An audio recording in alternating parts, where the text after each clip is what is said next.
अल्लाहुम्मा सल्ली अला मोहम्मद वाले मोहम्मद। सल्लल्लाहु वस्सलाम अहले बैत तय्यबीन ताहिरीन मासूमीन अलमुंतखबीन अलमज़लूमीन लानतुल्लाहि अलैहिम अजमईन वल अव्वलीन वल आखिरीन ग़ासिब हुकूक़िहिम व मुनकिर फ़ज़ाइलिहिम व मुनकिर विलायतिहिम अजमईन। अम्मा बाद क़ाल अल्लाहु तबारक व तआला फ़ी किताबिहिल मजीद व बासहुस सालिहीन व क़ौलुहुल हक़। बिस्मिल्लाहिर रहमानिर रहीम। अतीउल्लाह व अतीउर रसूल व उलिल अम्र मिनकुम। सलात। अल्लाहुम्मा सल्ली अला मोहम्मद वाले मोहम्मद। रज़ान सैयद शोला, आज की ये छठी मजलिस आपकी समातों में नज़र आप मुसलसल मजलिस समात फरमा रहे हैं, अज़ादारियों में मुनमई हैं और जैसे जैसे तारीखें गुजर रही हैं, शब आशूर करीब आ रही है और आप लोगों की मखसूस तारीखें जो हैं वो करीब आ रही हैं। उन्वान उलिल अम्र की ताकत, उलिल अम्र के इख्तियारात, उलिल अम्र किसे कहते हैं, इसके ज़र में गुफ्तगू हो चुकी।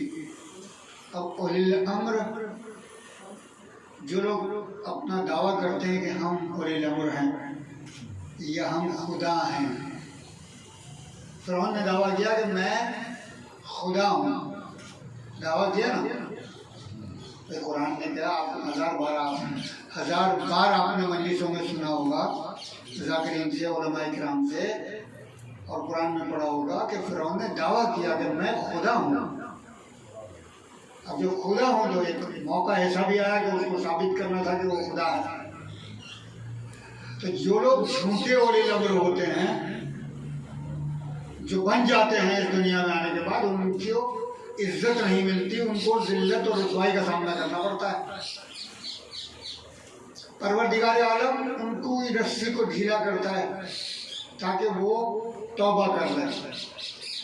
तो फ़िरौन जो अपने आप को खुदा कह रहा था कि मैं खुदा हूँ, मैं खुदा हूँ, हज़रत मूसा के सामने और तमाम लोगों के सामने अपनी खुदाई का दावा कर रहा था। एक बार ऐसा मौका आया कि पानी ही नहीं बरस रहा था, तो सब लोगों ने कहा कि खुदा तुम हो, तुम्हारे अख्तियार में पानी है, तुमने पानी को बंद किया है हमें परेशान करने के लिए, हमें परेशान करने के लिए, आवाम को परेशान करने के लिए पानी तुमने बंद किया है। तुम चाहो तो पानी बरसेगा, तुम न चाहो तो पानी नहीं बरसेगा, क्योंकि तुम खुदा हो और तुम ये कहते हो कि मैं खुदा हूँ। तो कहने लगा कि ठीक है, कोई बात नहीं है, हम जो है अभी सब्र करो थोड़ा, हम इंशाल्लाह कल को जो है पानी बरसाएंगे या बरसवा देंगे, कुछ भी होगा हम पानी का इंतज़ाम करके देंगे आपको। तो ठीक है, लश्कर को हुक्म दिया कि भाई ऐसा है कि मेरे साथ चलना है, और लश्कर दूसरे दिन तैयार हो गया और दरिया के करीब आ गया। तो लश्कर वालों को हुक्म दिया, कमांडर को दिया कि आप लोग यहीं रुकेंगे और मैं जाऊंगा दरिया के बीच में। अब दरिया तो बिल्कुल खुश्क है। एक सलावत पढ़िए। अल्लाहुम्मा सल्ली अला मोहम्मद वाले मोहम्मद। वो दरिया कोई बच्चा इनको भगा दे यहाँ से, कोई शैतानी करता है रोजाना कुछ ना कुछ होता जरूर है। एक सलवात पढ़ लीजिए आप। अल्लाहुम्मा सल्ली अला मोहम्मद वाले मोहम्मद। तो फिरौन को जो है वो उसने अपने लश्कर को वहाँ रोक दिया, कहा कि मैं अकेला जाता हूँ और जब मैं वापस आऊँगा तो पानी का इंतजाम मैं करके आता हूँ, आप लोग यहीं रहेंगे, मुझे थोड़ा तन्हाई में जाने दीजिए। अब फिरौन जो था वो दरिया के बीच में चला गया और जाके बैठ गया। तो फिर देखा उसने, मुझे कोई देख तो नहीं रहा चारों तरफ, तो देखा तो कोई दूर तक कोई आदमी उसको नहीं देख रहा था। बस उसने अपने आप को जमीन में गिरा दिया कि या अल्लाह तुझे मालूम है कि मैं खुदा नहीं हूँ, या अल्लाह तुझे मालूम है कि मैं खुदा नहीं हूँ, और मैंने झूठा दावा किया, और मैंने तुझसे एक वादा किया कि मैं आखिरत में तुझसे कुछ नहीं चाहता, मुझे जो देना है वो दुनिया में दे दे, लेकिन मैंने जो है वो झूठा दावा किया है, मैं खुदा नहीं हूँ, मैं तेरे सामने माफी मांग रहा हूँ।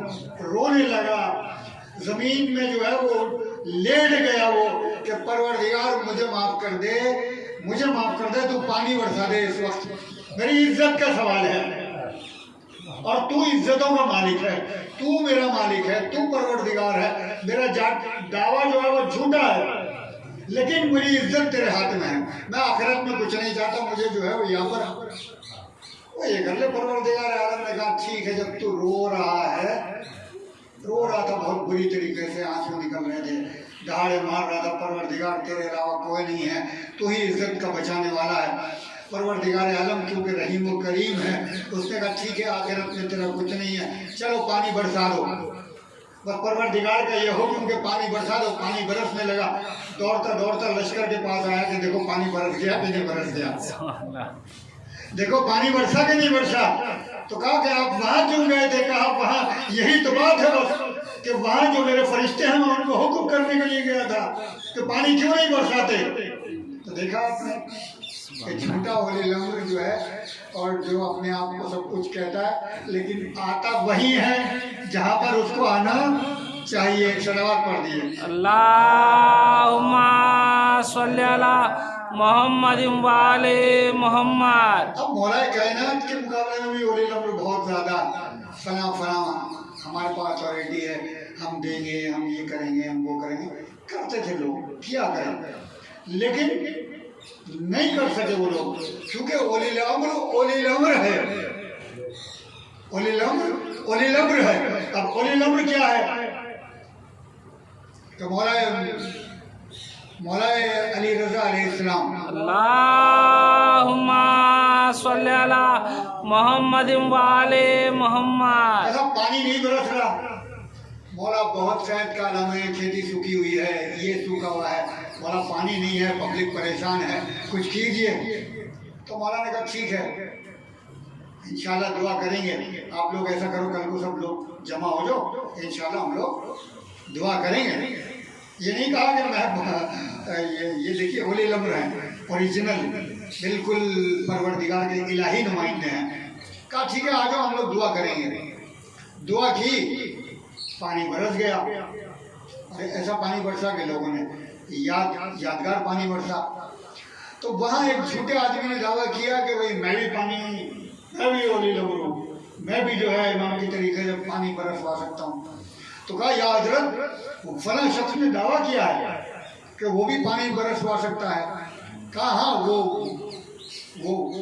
उसके पास ताकत नहीं है, लेकिन उसके पास एक ऐसी चीज है जिसके जरिए से वो पानी बरसवा सकता है। कहा या हजरत क्या चीज है? कहा उसको बुलाओ।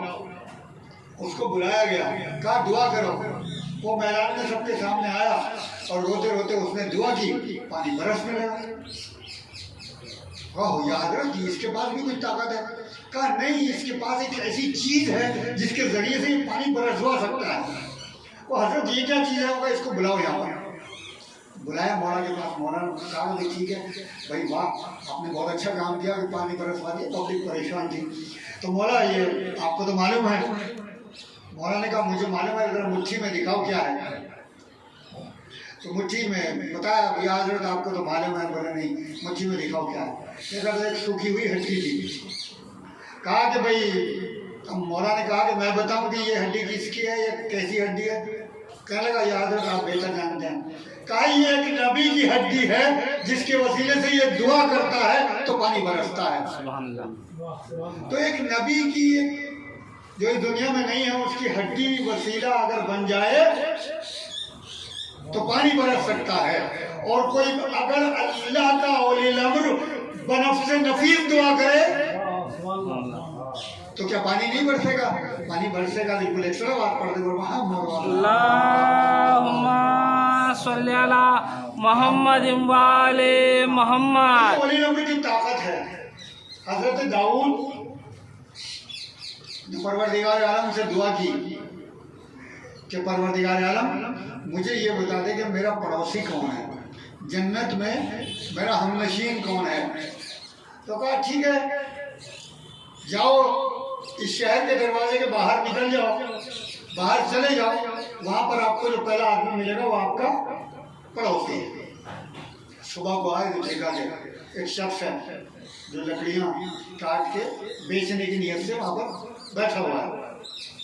देखा तो वो हजरत यूनुस के वालिद हजरत मती थे।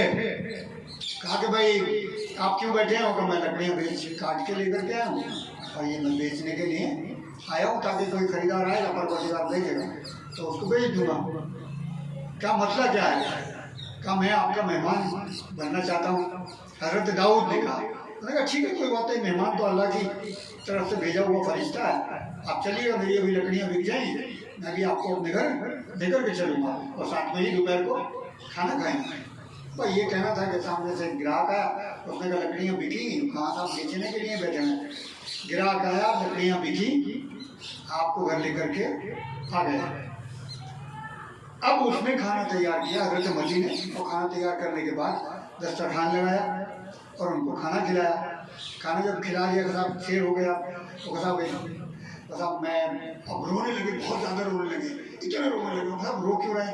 तो परवरदिगार के आलम का शुक्रिया अदा कर रहा हूँ, परवरदिगार का शुक्रिया अदा कर रहा हूँ कि परवरदिगार आलम ने पेड़ बनाए जो मेरी रोजी का जरिया है। मैं लकड़ियाँ काट करके लेके आया, परवरदिगार तेरा शुक्रिया। होने लगे, परवरदिगार तेरा शुक्रिया कि तूने पेड़ बनाए ताकि मैं उनको पेड़ को काटूं, और तूने ताकत दी मुझे कि मैं पेड़ को काट सकूं। अगर पेड़ बनाता और ताकत न देता तो मेरे बेकार था, मैं भूखा मर जाता। परवरदिगार तूने मुझे ताकत दी है, ये भी तेरी इनायत है। परवरदिगार पेड़ दिए हैं, ये भी मेरी ताकत है। अगर मुझे पेड़ काटने की ताकत देता और इस गट्ठर को उठाने की ताकत न देता तो भी कुछ न था। तूने गट्ठर को उठाने की ताकत दी, तेरा शुक्रिया। परवरदिगार आलम मैं मार्केट में लेकर के आया, तूने ग्राहक भेजा, इसका भी तेरा शुक्रिया। मैं शुक्रिया अदा नहीं कर सकता, उसने मुझे पैसे दिए और मैं अपने घर पर लाके, और परवरदिगार आलम तेरा बेपनाह शुक्रिया कि तूने मेरी रोजी में इतनी बरकत दी कि मेहमान भी खा सके, मेहमान भी खा सके। और परवरदिगार रोते जा रहे थे और दुआ करते जा रहे थे, रोते जा रहे थे और दुआ कर रहे, परवरदिगार तेरा ये शुक्रिया, परवरदिगार तेरा ये शुक्रिया, परवरदिगार तेरा ये शुक्रिया। तो कहा कि दाऊद देखा तुमने तुम्हारा साथी कौन है? कहा या अल्लाह देखा, लेकिन ये तेरा कितना शुक्रगुजार बंदा है। कहा ए दाऊद हम शुक्रगुजार बंदे को पसंद करते हैं। देखा कैसे शुक्रिया अदा करता है, बस यही तुम्हारा जन्नत में हम नशीन है। तो शुक्रगुजार होना वलील अम्र के खुशी का बाइस है। मौला खुश होते हैं हजरत अबू ज़र से, हजरत सलमान से, क्योंकि ये लोग शुक्रगुजार हैं। तो हमें भी शुक्रगुजार होना चाहिए। जब नमाज पढ़ते हैं हम लोग तो ज़्यादा से ज़्यादा दुआ करनी चाहिए। वलील अम्र हमें क्या सिखाते हैं कि भाई दुआ करो। ये नहीं कहते कि हम खुदा हैं फ़िरौन के तरीके से। अगर कोई वलील अम्र ये कहे कि हम खुदा हैं, ये हमारे अख्तियार में आपकी रोज़ी है, हमारे अख्तियार में ये है, वलील अम्र कभी अपना इख्तियार आपको बताएगा नहीं, क्योंकि वो वलील अम्र है। अब मैं 8वें इमाम का नाम लिया, 8वें इमाम गुसल खाने के करीब हैं। एक आदमी उनको नहीं पहचानता। गुसल खाने का मालिक जो है, ये हमाम जो हुआ करते थे, यहाँ पर लोग नहाने के लिए आया करते थे, तो वहाँ पर गुसल खाने का मालिक था नहीं, इमाम मौजूद थे। एक शख्स ने कहा कि यायो शेख क्या आप मेरी मदद करोगे? बोले। इमाम ने फरमाया कि बोलो क्या मदद चाहिए होगा? मेरे कमर के ऊपर थोड़ा सा हाथ फेर दो ताकि मेरा मैल साफ हो जाए। इमाम ने उसकी कमर को साफ कर दिया। इतने में ही वो मालिक आ गया हमाम का। इमाम ने इशारा किया कि बताना मत। वो बोला अल्लाहु अकबर, क्या कर दिया ये, इमाम से खिदमत ले रहे हो। तो लेकिन वो इमाम ने इशारा किया कि बताना मत। ये होता है वलीला में, ये है इमाम कि जो अवाम की खिदमत करता रहे, जो खादिमे अवाम हो, जो खिदमत करता हो, खिदमत का जज्बा जिसके अंदर हो। वो भी आपने वाकया आपका हज़ारों बार का सुना होगा कि एक बेवा थी और मौलाए कायनात ने उसका चूल्हा जलाया, उसके बच्चों को खिलाया, उसके यहाँ तंदूर रोशन किया। तो कहा, फिर बाद में उसको पता चला है कि मौलाए कायनात ने, तो उसने माफ़ी मांगी। तो मौलाना ने कहा नहीं, इमाम की जिम्मेदारी है कि वो अवाम का ख्याल रखे, वली अम्र की जिम्मेदारी है कि वो अवाम का ख्याल रखे। इसीलिए लोग कहते हैं मौला ने कभी जौ की रोटी हमेशा खाई, ये रीज़न नहीं था। इससे पहले मौला ने सब कुछ खाया जब आपके ऊपर वो जिम्मेदारी नहीं थी। लेकिन जब आपको बाकायदा लोगों ने बिठा दिया मसनद पर जबरदस्ती, तो मौला के ऊपर फिर जिम्मेदारी थी पूरी, वैसे भी जिम्मेदारी थी। तो मौला ने वो चीज़ खाना पसंद की कि जो एक गरीब बंदा भी खा सकता है। तो जो कुर्सी पर बैठा हुआ जिम्मेदार है, हमारे मुल्क का जिम्मेदार है, हमारे सूबे का जिम्मेदार है, हमारे इलाके का जिम्मेदार है, उसकी जिम्मेदारी बनती है कि वो गरीब का ख्याल रखे, अमीर का ख्याल ना रखे। अमीर जो खाना खाता है वो ना खाए, जो सबसे ज्यादा गरीब बंदा जो खा सकता है वो खाए। अब सूखी रोटी और पानी के साथ खाने का मतलब है कि एक गरीब को कम से कम इतना तो मिलता होगा। तो उतना ही मौलाए कायनात ने अपने को पसंद किया और वैसा लिबास, हमेशा लिबास कपड़े वैसे ही पसंद किए जो गरीब पहन सकता है। ये वली अम्र है, दुनियावी बादशाह नहीं है। दुनियावी मैं वो अल्फाज इस्तेमाल नहीं करना चाहता कि जो चैनल के ऊपर गलत बात लगे कि साहब फला शख्स ने फला का नाम ले दिया। मैं नाम लेना किसी का नहीं चाहता, लेकिन कोई ऐसा अथॉराइज पर्सन हो जो कुर्सी पर बैठा हो, तख्त पर बैठा हो और बड़ा प्राइम मिनिस्टर हो, बड़ा जो है प्रेसिडेंट हो, अपने आप को कहता हो कि मैं प्रेसिडेंट हूँ, या यूं कहूँ कि मैं जानशीन रसूल हूँ, लेकिन रहता हो बहुत ठाट बाट के साथ, बहुत लाव लश्कर के साथ, बहुत ही ज्यादा फक्र व तमकनत के साथ रहता हो कि मैं हूँ, आई एम समथिंग। तो आई एम समथिंग कहने वाला वली अम्र नहीं हो सकता। एक सलावत अल्लाहुम्मा सल्ली अला मुहम्मद व आले मुहम्मद। तो मौलाए कायनात घर में तशरीफ रखते हैं कि एक शख्स आया, कह रहा है या अली आपने ये बताइए कि ये जो है वो ये सामान आपके घर में कितना है, सामान आपके घर में कितना है। मौला ने कहा कि देखो ये है जो भी है। मौला जो है वो खलीफा वक्त हैं और मौला जो है वो फैसले कर रहे हैं, घर से सब कुछ जो है लोगों को हिदायत कर रहे हैं। लेकिन मौला घर में सामान नहीं है लोगों की तरीके से।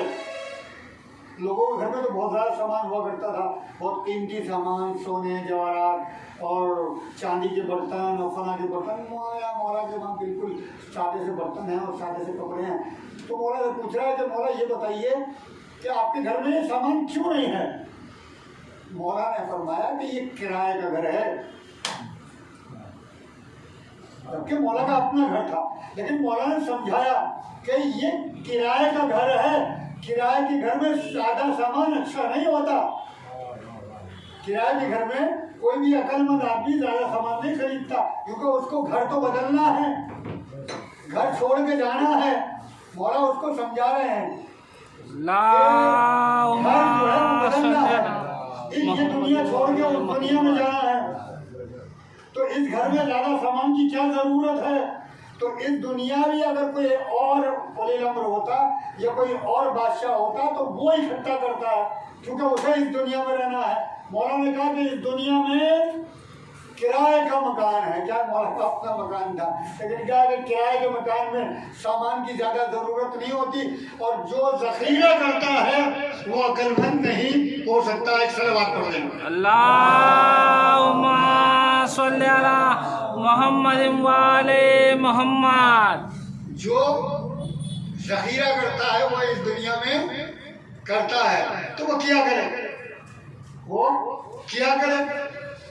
ऐसे ही मौला इमाम हुसैन अलैहिस्सलाम अल्लाहुम्मा सल्ली अला मुहम्मद वाले मोहम्मद। देख रहे हैं आप, वली अम्र सारी मुश्किलों का हल कर रहे हैं, लेकिन घर में कुछ ज़ख़ीरा नहीं कर रहे हैं। मक्के में शोर मच रहा था बहुत ज़्यादा, और मदीने में भी बहुत ज़्यादा। पूरे मक्के और मदीने में घूम के आया, कोई ऐसा सकी नहीं मिलता जो मेरी मदद कर सके। एक साहिल है, एक मांगने वाला है, कह रहा मेरी मदद करो, मेरी मदद करो। लेकिन किसी ने कहा कि भाई ये बताओ कि तुम्हें क्या मदद चाहिए। बोले मुझे दी देनी है, मुझे इतना सोना चाहिए, इतना चांदी चाहिए, और कोई आदमी सखी का नाम बताओ। तो किसी ने कहा कि भाई तुम ये पूरे मदीने में जो शोर मचा रहे हो कि मुझे कोई सखी बताओ, सखी बताओ, क्या तुम्हें इमाम हुसैन का नाम नहीं सुना किसी ने? मौला अली के फर्जंद का नाम नहीं सुना? उनसे बड़ा सखी तो मदीने में कोई है ही नहीं। तो कहा ठीक है, मुझे पता बताओ, पता बताओ। बनी हाशिम के मोहल्ले में पूछा कि मौला हुसैन से मिलना है। कहा देखो वही दरवाज़ा है, जाओ। कहा मिलने के लिए? बोले बस दखल बात करो, एक बार बेल बजाओ, देखना फिर वहाँ किसी वो बादशाह की तरीके से मिलने के लिए सेक्रेटरी और चौकीदार वकीदार ऐसा कुछ नहीं। ऐसे ही आवाज़ दोगे, ऐसे ही मौला की ज़्यारत हो जाएगी। जो अपनी बात है वो कह देना। पर दखल बात किया तो मौला ने अब क्या कहूँगा, मौला ने समझ गया मौला कि कौन है, क्या चाहता है। वही तो वली अम्र है जो सब कुछ समझ जाए, सवाल करने से पहले जो है वो सब कुछ समझ जाए। ये वो बादशाह तो है नहीं। तो मौला ने कहा ठीक है, मैं आता हूँ, भी बोलो क्या काम है। उसने कहा साहब ये प्रॉब्लम है, ये मेरी परेशानी है। मौला ने फरमाया मेरे 3 सवाल हैं, अगर तुम मेरे एक सवाल का जवाब दोगे तो 1/3 सोना और चांदी में तुम्हें दे दूंगा। 2 सवाल का जवाब दोगे तो 1.5 आपको दे दूंगा, यानी आधा मैं आपको दे दूंगा। और 3 सवालों के जवाब दोगे तो मैं तुम्हें पूरा दे दूंगा। क्योंकि मौला ये देखना चाहते थे कि ये लोगों को बताना चाहते थे कि ये सखी जो है वो वली अम्र है, ऐसे नहीं मिलने वाला है। ये बादशाह नहीं है कि गए और दे दिया, या उनके बादशाह को सलाम करेंगे या शुक्रिया अदा करेंगे। ये किसी का शुक्रिया वक्रिया नहीं चाहते। मौला ने इल्म के हिसाब से सवाल किए कि इल्म अगर आपके पास होता तो ये क्या होता, और दूसरा इल्म का सवाल तो हिल्म पे सवाल किया कि अगर आपके पास इल्म होता तो फिर उसके बाद क्या कमी रहती। का इल्म के बाद हिल्म की ज़रूरत पड़ती है, यानी बुर्दवारी की ज़रूरत पड़ती है। कोई भी इल्म अगर किसी एजुकेटेड पर्सनालिटी है, कोई भी आदमी अगर एजुकेटेड है, पढ़ा लिखा है, तो उसके अंदर गुरूर नहीं होना चाहिए, तकब्बुर नहीं होना चाहिए कि मैं बहुत पढ़ा लिखा हूँ। वो कैसे आएगा जब आदमी के अंदर हिल्म होगा, इल्म के बाद हिल्म होगा। तो कहा इल्म वाले को हिल्म की जरूरत पड़ती। मौला ने कहा राइट। और कहा साहब अगर हिल्म भी हो तो इल्म भी है, हिल्म भी है, फिर तो उसने आने वाले ने फरमाया कि सब्र की जरूरत पड़ती है। देखिए ये है साहिबुल अम्र, ये है वली अम्र। कहा कि मौला सब्र की जरूरत पड़ती है। मौला ने कहा बिल्कुल राइट कि जो आदमी सब्र कर सकता है, इल्म वाला, हिल्म रखता है, बुर्दबार है, अपनी बस्ती में बुर्दबार है, उसके बाद उसको सब्र की जरूरत पड़ती है। क्योंकि जाहिल लोग हमेशा इतराज करते हैं। अगर आलिम का ये काम नहीं है कि वो अपने सब्र का पैमाना लबरेज करके जवाब दे दे। अगर वो सब्र कर रहा है तो वही आलिम है। आलिम का मतलब एजुकेटेड है, पढ़ा लिखा है, शिक्षित है। तो मौला ने उसको सिखाया। तो एक बार जब मौला ने उसको अता किया इतना सोना, इतना चांदी, तो लोगों को ताज्जुब हुआ कि मौला हुसैन ने इतना सोना, इतना चांदी उसको दे दिया। और उसका न पता पूछा ना उससे ये पूछा कि कहाँ के रहने वाले हो, कहाँ के क्या हो। तो ये बात तो बिल्कुल साबित हो गई कि उलिल अम्र किसी का एड्रेस नहीं पूछता। उलिल अम्र किसी का एड्रेस नहीं पूछता, उसको सब कुछ मालूम है कि कहाँ का रहने वाला है, कितने बच्चे हैं, कितना कहाँ का रहने वाला है, क्यों आया है, सब कुछ मालूम था। लोगों को बताना था कि देखो इल्म से काम लो, हिल्म से काम लो, सब्र से काम लो, ये पहचान होना था लोगों को। वो सबक दे दिया। हीरे चांदी की कोई वैल्यू नहीं है उलिल अम्र की नजर में। और अगर दूसरे उलिल अम्र हैं, वहाँ गए, उनका साहब क्या चाहिए, उनका साहब ये बताओ कि हमारे बारे में आपकी क्या राय है, हमारे बारे में आपकी क्या राय है, हमें क्या समझते हो। साहब आप खलीफा वक्त हैं, आप बहुत सकी हैं, आप फला हैं, अब यूं हैं, अब यूं हैं। कहा ठीक है, हम खुश हो गए, बोलो आप क्या चाहते हो। जब वो खुश हो जाएंगे तब पूछेंगे आपको क्या चाहिए। या मौलाना ने कुछ नहीं पूछा उससे, क्योंकि उलिल अम्र हैं, क्योंकि उलिल अम्र हैं। उलिल अम्र कभी अपनी खुशनुदी नहीं चाहते। यहाँ पर ये बने हुए उलिल अम्र हैं कि हम हैं जानशीन रसूल, तो कुछ हमारे बारे में कहो तो कुछ मिले, कुछ हमारी तारीफ करो तो कुछ मिले। लेकिन उलिल अम्र चाहता है कि परवरदिगार की तारीफ करो, परवरदिगार का शुक्रिया अदा करो, हमसे जो मांगोगे हम दे देंगे। मस्जिद नबवी में आपने देखा है, 50 बार आपने सुना है कि साहिल ने कुछ सवाल किया अल्लाह से, है कोई अल्लाह का बंदा देने वाला, मौला कायनात ने अंगूठी उतार के दे दी। तो मांगोगे उससे देंगे, ये अता ये करेंगे, शर्त है उससे मांगने की, शर्त है उससे मांगने की। ना ये अपनी तारीफ चाहते हैं,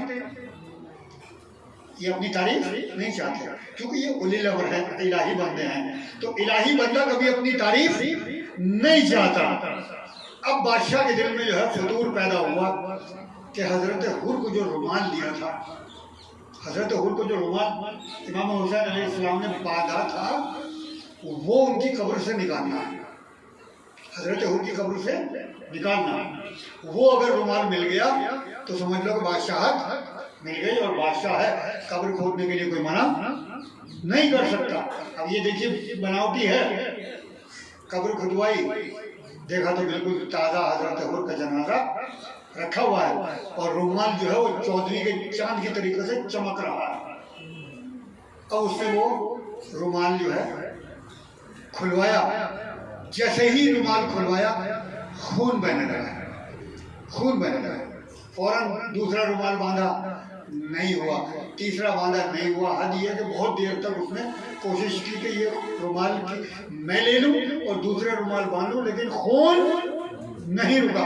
फिर उसने वही रुमाल बांधा तो खून रुक गया। कहने लगा कि ये मौला हुसैन ने इसको अता किया है। इसका मतलब ये है कि हुसैन अगर किसी को अता कर दे तो उसकी अता को कोई छीन नहीं सकता, उसकी अता को कोई छीन नहीं सकता। अगर मौला हुसैन ने किसी को मजलिस की तौफीक दे दी, कोई छीन नहीं सकता। अगर किसी को रुमाल दे दिया अब कोई ले नहीं सकता। ये मौला हुसैन की अता है, ये उलिल अम्र की अता है, ये है मौला की अता। मौला हुसैन मजलिस में क्यों बैठे हैं? क्योंकि मौला हुसैन की मजलिस है, मौला हुसैन हमें अता करने वाले हैं। और जहाँ पर मजलिस होती है वहाँ पर मासूमीन आते हैं, तमाम उलिल अम्र आते हैं, पंजितन पाक जो है वो आते हैं, 12 इमाम हैं, 4 मासूमीन हैं, 1,24,000 अंबिया हैं। तो सब इतने से घर में इतने लोग, लाखों का मजमा आ जाएगा। तो भाई आपने उस दिन तो सुना था कि जो है रसूल अल्लाह सल्लल्लाहु अलैहि वसल्लम ने जंग बद्र के मौके पर, खंदक के मौके पर हजरत जो है मकान जो है वो चौड़ा कर दिया था अपनी दुआ से। तो क्या इमाम हुसैन नहीं कर सकते? तो ये मासूमीन का मोजिज़ा है कि जिस घर में आ जाए वो कुशादा हो जाए, जिसकी रोजी में आ जाए उसकी रोजी में बरकत हो जाए, जिसके घर में आ जाए उसके औलाद हो जाए। तो ये मौला हुसैन का अतिया है। तो इसीलिए हम लोग मजलिस बर्पा करते हैं, क्योंकि बरकत आती है और उलिल अम्र का तज़किरा होता है। भाई एक इमाम हुसैन की मजलिस है, उसमें कुरान खानी भी हो रही है, हदीसों का जिक्र भी हो रहा है, तमाम नबियों का जिक्र भी हो रहा है, एक इमाम हुसैन की मजलिस में। नाम है मजलिस हुसैन है, आदम का जिक्र भी है, नूह का जिक्र भी है, यूशा का जिक्र भी है, हजरत याकूब का जिक्र भी है, हजरत ईसा का जिक्र भी है। तो कितनी बरकतें हैं एक नाम में। तो परवरदिगार आलम ने मजलिस को एक ऐसी अहमियत दी है, इतनी इज्जत है परवरदिगार की बारगाह में, क्योंकि इस बारगाह में तमाम मुरादें पूरी होती हैं। शर्त है खुलूस नियत, नियत के साथ आइए, दामन को फैलाइए और उठा के जो दिल चाहे वो ले जाइए। शर्त है मांगने वाला सही हो, देने वाला देने के लिए तैयार है। एक सवाल पढ़ दिया अल्लाहुम्मा सल्ली अला मुहम्मदिन व आले मुहम्मद। देने वाले तैयार हैं, लेने वाले तैयार हैं। माशाल्लाह आप लोग आमादा हैं, मजलिस से बराबर कर रहे हैं तो आमादा हैं। आज उस शहजादे का जिक्र होगा जो शहजादा हम सभी है पैगम्बर, हम सभी है पैगम्बर बिल्कुल। जब इमाम हुसैन अलैहिस्सलाम अपने नाना की फुरकत में थे तो परवरदिगार आलम ने इमाम हुसैन अलैहिस्सलाम को एक ऐसा बेटा दिया जो बिल्कुल नाना की शबी। इमाम हुसैन देख करके बहुत ज़्यादा मुतमईन हो जाया करते थे कि नहीं मेरे नाना जैसा हम शबी है पैगम्बर हजरत अली अकबर। लेकिन हजरत ज़ैनब ने पाला, हजरत ज़ैनब ने पाला 18 साल। और जब करबला के लिए चले हैं तो तारीख लिखती है कि आपकी शादी की तैयारियां हो रही थी और तमाम इंतजामात मुकम्मल हो चुके थे और तमाम ये था कि अब शादी होगी। लेकिन हजरत सुगरा ने यही तो कहा था चलते हो, ए बाबा ऐसा ना हो कि आप जो है वो वतन से दूर हजरत अली अकबर की शादी कर लें और मैं सेहरा देखने से महरूम रह जाऊं। लेकिन मौला ने वादा किया था कि ऐसा नहीं होगा बेटा, तुम्हारे बगैर शादी नहीं होगी। बस एक बार हजरत सुगरा तो मुतमईन हो गई, लेकिन हजरत सुगरा को ये मालूम न था कि सफ़र के दौरान हजरत अली अकबर की जवानी को किसी की नज़र लग जाएगी और कड़ियल जवान 3 दिन का भूखा और प्यासा इस दुनिया से रुखसत हो जाएगा। बस एक बार इमाम हुसैन अलैहिस्सलाम से हजरत अली अकबर ने इजाज़त तलब की, मौला मुझे मरने की इजाज़त दीजिए। एक बार इमाम हुसैन ने अली अकबर को देखा, अली अकबर ये कैसा सवाल है, अली अकबर क्या जवान इसीलिए होते हैं कि मरने की इजाज़त दी जाए? कहा अगर मरने की इजाज़त चाहिए तो अपनी फूफी ज़ैनब से तलब करो। बस एक बार खेमे में तशरीफ लाए और कहा फूफी मरने की इजाज़त दीजिए ताकि मैं भी कुर्बानी पेश करूं। बस एक बार फूफी ज़ैनब ने कहा, ए बेटा अली अकबर क्या मैंने इसी दिन के लिए पाला था? अरे मैं कैसे इजाज़त दूँ? बस एक बार हजरत अली अकबर ने ये फिक्र सुने और कहा, फूफी क्या हुसैन से ज़्यादा आपको मैं अजीज हूँ? बस एक बार बीबी ज़ैनब ने अपने आप को संभाला, हाँ अली अकबर सही कहा, ऐसे अली अकबर कितने ही कुर्बान। बस एक बार इजाज़त मिली और इजाज़त का मिलना था कि एक बार बाबा की खिदमत में आए और फरमाया फूफी ने इजाज़त दे दी। बस इजाज़त का लफ्ज़ इमाम हुसैन ने सुना और कहा, ए बेटा बाप की आंखों का नूर जाता रहेगा अगर अली अकबर चला जाएगा तो। बस एक बार अली अकबर को इजाज़त मिली, अली अकबर घोड़े पर सवार हुए और सवार का होना था कि इमाम हुसैन ने देखा कि उनका लाल घोड़े पर सवार हो चुका है। पीछे मुड़ के बाबा को खुदा हाफिज कहा और घोड़े को एड़ लगाना चाहते थे कि धीमे धीमे चलने लगा। अली अकबर जब तक तुम इधर रहना पीछे मुड़ के देखता रहना। वो कहा बाबा क्या हाल है? वो कहा नहीं बेटा तुम नहीं जानते, काश तुम साहिब औलाद होते तो तुम्हें मालूम होता कि जवान बेटे को किस तरीके से रुखसत किया जाता है। बस एक बार हजरत अली अकबर चले, एक बार पीछे मुड़ के देखा तो बूढ़ा बाप धीमे धीमे चला आ रहा है। बाबा आपने तो मुझे रुखसत कर दिया। अली अकबर क्या मैंने इसी दिन के लिए पाला था? मेरे लाल, जब भी मैं नाना की ज़ियारत का ख्वाहिशमंद होता था तुम्हें देख लिया करता था। आज के बाद मैं इस चेहरे मुबारक की ज़ियारत नहीं कर पाऊंगा। अली अकबर खुदा हाफिज। बस एक बार हजरत अली अकबर मैदान में आए और ऐसी जंग की कि इधर के मुश्ते इधर के फौजी उधर के फौजी इधर। वापस आए और कहा बाबा प्यास मारे डालती है, काश कुछ पानी की सबील हो। अरे साथी कौसर का लाल आज अपने लाल को पानी नहीं दे सकता, क्या मजबूरी का आलम है।